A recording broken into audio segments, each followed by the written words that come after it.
જુગારીઓને પકડવા પોલીસ ખેડૂત બની। ભરૂચના આમોદના આછોદ વિસ્તારમાં પોલીસે દરોડા પાડ્યા, જેમાં પોલીસે ખેડૂત બની અને ટ્રેક્ટરમાં જઈ જુગારીઓને પકડ્યા હતા। જુગારીઓને શંકા ન જાય તે માટે પોલીસે ખેડૂતનો સ્વાંગ રચ્યો અને પોલીસે જુગાર રમતા 12 જુગારીઓને ઝડપી પાડ્યા છે અને કુલ 2,49,000નો મુદ્દામાલ પોલીસે કબજે કર્યો।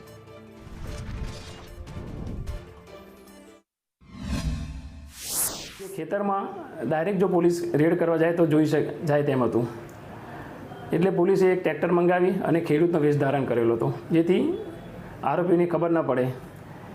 जेथी पुलिसे ट्रेक्टर में तमाम पुलिसे बेसी अने खेडूतनो वेश धारण करी अने सदर जग्याए जई रेड करता जुगार रमता कुल इकबाल अहमद, बीरबल तथा एनी साथेना बीजा 11 ईसमो एम कुल 12 ईसमो जुगार रमता था। तेने स्थल परथी पकड़ी पाडेल हता અને તેમની પાસેથી લગભગ 2,49,40,040 રૂપિયાની મત્તા રિકવર કરવામાં આવી હતી।